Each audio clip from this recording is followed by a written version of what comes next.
Ayatollah খমিনীর একটি কথা আমার মনে পড়ে, কি সাহস তার!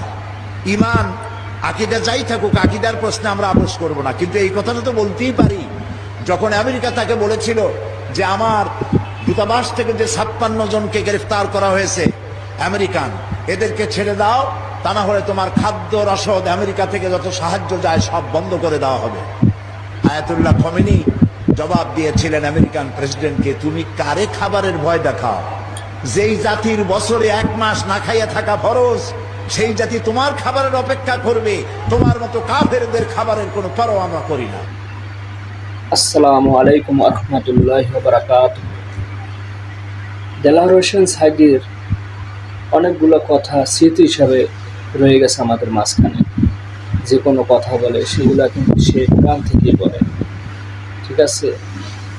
যাই হোক, আপনারা সবাই ভিডিওটা দেখে যদি ভালো লাগে অবশ্যই শেয়ার করে দিবেন।